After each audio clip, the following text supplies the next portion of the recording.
आप अपने दोनों हाथों को आपस में लड़ा करके देखिए, कौन जीतेगा कौन हारेगा, फिर विचार करिए। वही हो रहा है हमारे घरों में, हमारे समाज में, हमारे देश में। दो लोग जो लड़ते हैं वो दो हाथों की तरह हैं। जैसे अभी एक मुद्दा बहुत गर्म चल रहा है, शंकराचार्य जी का और एक ब्रह्मचारी जी का। वो क्या हो रहा है, उसमें वही एक ही आदमी के दो हाथ। सनातन धर्म के दोनों ही सिर मोहर बन रहे हैं और दोनों ही आपस में झगड़ रहे हैं। लड़ाई क्या है? एक हाथ दूसरे हाथ को हराना चाहता है। आखिर थकान किसको होगी? अपने आप को ही होगी। तो इसी तरीके से अगर हम अपने अनुभव में देखें, हमारे घरों में क्या हो रहा है। एक व्यक्ति बाप बेटे से लड़ रहा है, भाई भाई से लड़ रहा है, पति पत्नी से लड़ रही है, माँ बेटे से लड़ रही है, बहन भाई से लड़ रही है। अगर इस सारे सिनेरियो को हम घुमा करके देखें तो आखिर लॉस किसका है? थकेगा कौन? और रिजल्ट किसको मिलेगा? क्या रिजल्ट मिलेगा? इस पे हम सब विचार कर सकते हैं। हम एक दूसरे से झगड़ते हैं, किस बात पे झगड़ रहे हैं? आखिर पाना क्या चाहते हैं? केवल ईगो, केवल एक छोटा सा सेटिस्फैक्शन कि मैं जीत गया। जीतता कोई भी नहीं है, कभी भी नहीं है। आप जिंदगी में कभी नहीं जीत सकते और कभी नहीं हार सकते। अगर आप अपने विचारों को बदल लें तो, विचार कर लें तो, अपने विचारों को एक्सप्लोर करिए, बढ़ाइए। आप कभी नहीं लड़ेंगे, कभी भी आप ऐसा नहीं करेंगे जो हम सबको देखने को मिल रहा है। एक देश दूसरे देश से लड़ रहा है, आखिर इंसान से इंसान लड़ रहा है।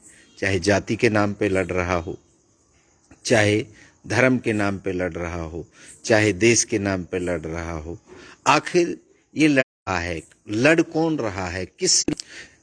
कौन किससे लड़ रहा है? इंसान इंसान से लड़ रहा है, इंसानियत इंसानियत से लड़ रही है। सच और झूठ क्या है? ऊंच नीच क्या है? सुख दुख क्या है?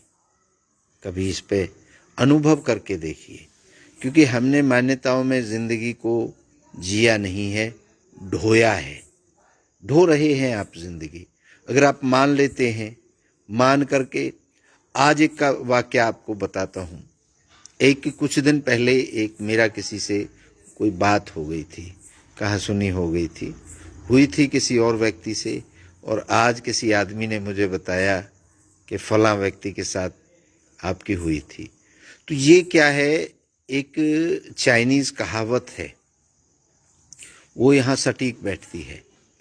आप जो काम करते हैं, धीरे धीरे अगर वो एक से दूसरे, दूसरे से तीसरे, तीसरे से चौथे, और आप अगर एक हफ्ते बाद उसको लौट करके देखेंगे तो वो कुछ और ही मिलेगा। जैसे एक एग्जांपल मैं आपको देता हूँ। एक पहले के ज़माने में हमारी जो माताएं होती थी और जो बुज़ुर्ग होते थे, वो खेती करते थे हल बैल से। तो एक हल बैल से खेती कर रहे थे, और उनका जो खाना और बैलों का जो खाना है वो घर की महिला जो होती थी वो लेकर के वहाँ जाती थी। त्योहार का दिन था तो उन्होंने कुछ पकवान बनाए घर के अंदर। पहले जैसे पूरा हमारे अगर नॉर्थ इंडिया की बात करें, पकोड़े वगैरह, मीठा कुछ और खीर वगैरह, ऐसा कोई अपने व्यंजन बनाए जाते थे। तो वो औरत सर के ऊपर टोकरा रख के, टोकरे के अंदर जो बैल थे उनका चारा होता था, उस टोकरे के अंदर ही जो हल चलाता था उसका खाना रख करके वो जा रही थी। अब चलते चलते उसको पेशाब लगी तो वो खेत जो मेंढ पे जा रही थी, मेंढ से उतर करके खेत के अंदर पेशाब करने लगी। जैसे पेशाब किया और उठी तो सर पे वो टोकरा था, तो जैसे ऐसे झुकी तो उसमें से दो चार छोटे छोटे पकौड़े पुए गिर पड़े। अब जब गिर जाता है ज़मीन के अंदर, रेत में हो गए, तो फिर उसने उठाया नहीं। अब वो उठ करके वहाँ से चल दी।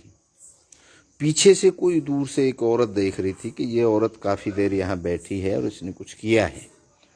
ये अंधविश्वास जो टाइप में लोग सोचते हैं, वो उनके खेत के पास में था। तो वो औरत जब वहाँ आई तो उसे देखा कि यहाँ पे तो अच्छा पानी भी लेके जाते थे, क्योंकि पहले तो खेतों पे वो नहीं थे, व्यवस्थाएं नहीं थी पानी की, तो पानी भी लेके जाते थे। तो उस औरत ने देखा कि वहाँ पर पानी पड़ा हुआ है और दो चार पुए रखे हुए हैं। उसने सोचा कि यहाँ पे कोई ना कोई टोटका है, कोई ना कोई शक्ति है, इस औरत को पता है ये कुछ करके गई है। तो उसने भी वहाँ पे अपना गड़ुआ लिया, ऊपर से मेला वो भी लेके जा रही थी, और दो चार पुए वहाँ डाले और पानी चढ़ा दिया। ऐसे करते करते वो दूसरी औरत ने देख लिया, तीसरी ने, चौथी ने, पांचवी ने, और ऐसे फिर वहाँ जो लोग गुजर रहे थे उन्होंने पूछ लिया किसी औरत को कि ये क्या है। उसने कहा जी ये पवित्र जगह है और यहाँ पर जो सर झुकाएगा या यहाँ पर जो पानी और कुछ मीठा चढ़ाएगा तो यहाँ ये बड़ा फल देती है। ऐसे करते करते वो औरत जब अपने खेत से वापस लौटी तो वहाँ पर देखा कि बड़ी भीड़ लगी हुई थी, लोग वहाँ पे गाना गा रहे थे, भजन गा रहे थे, और वहाँ खूब सारे पुए इकट्ठे हो गए, और पानी चढ़ाओ और पुआ डालो और सभी मान्यताएं, सभी इच्छाएं पूरी हो जाती हैं। वो एक ऐसा स्थान बन गया। अब वो औरत कहे तो कहे किससे कि मैंने यहाँ पर ये किया था और अब आप लोग जो कर रहे हो ये गलत है। वो औरत भी चुप रही, क्योंकि वो कहती तो उसकी कोई बात मानता नहीं। ये हो रहा है हमारे यहाँ, हमारे समाज के अंदर, हमारे इर्द गिर्द, हमारे दुनिया के अंदर, हमारे देशों के अंदर। तो मैंने जैसे पहले शब्द एक कहा था कि एक हाथ दूसरे हाथ से अगर आप लड़ा करके देखेंगे तो आखिर में थकान सिर्फ आपको होगी, और थकान होगी, रिजल्ट आपको कुछ नहीं मिलेगा, क्योंकि एक हाथ आपका है, दूसरा भी आपका है। जीतेगा कौन, हारेगा कौन? तो ये देश के अंदर, दुनिया के अंदर जो इस तरीके की बातें चल रही हैं, जो काम चल रहा है, आखिर थकान हमें ही होगी। अब रही मान्यताओं की और अनुभव की बात, तो ये भी आप विचार करें कि आप मान्यताओं से ज़िंदगी ज़्यादा सुकून में जीते हैं या अपने अनुभव पर। तो मेरे ख्याल से तो अनुभव सबसे बेहतर है आपका, और अपने अनुभव से ही आप अपनी ज़िंदगी जीते रहे हैं, क्योंकि खाना खाते हैं आपको अनुभव होता है, जो भी काम आप करते हैं अपने अनुभव से करते हैं। मान्यताओं से, किताबी बातों से आपकी ज़िंदगी कतई नहीं चलती। प्रैक्टिकल करे बगैर आपको जीवन में कोई भी अनुभव नहीं होगा।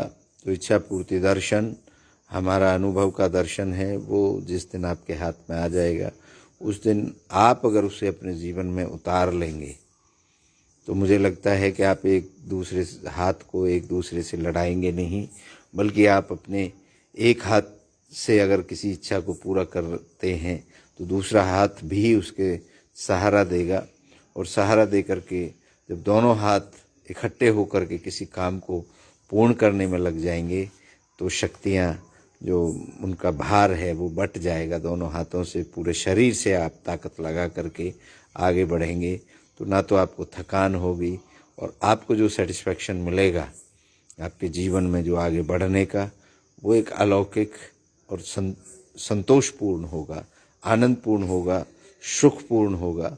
तो अपनी ज़िंदगी को इसमें मत उलझाइए, आगे बढ़िए, परिश्रम करिए। कोई भी दुनिया के अंदर ऐसा चमत्कार नहीं है कि जो आपकी इच्छा को बगैर आपके कर्म किए पूर्ण कर सके। ये आप खुद अपने जीवन के अंदर, जो पीछे आपका जीवन बीता है, उसके अनुभव से भी आप ये महसूस कर सकते हैं, विचार कर सकते हैं। तो हमारा तो यही है कि झूठ, फरेब और अंधविश्वास से बच करके अपने जीवन में आगे बढ़िए। तो आज का मैं बस इतना ही आपसे कहना चाहता था। सब अच्छा होगा, आपकी सभी की इच्छाएं पूर्ण होंगी, लेकिन होंगी आपकी अपनी मेहनत से। धन्यवाद। आप सभी की इच्छाओं को नमन करता हूँ। आप सबकी जय हो।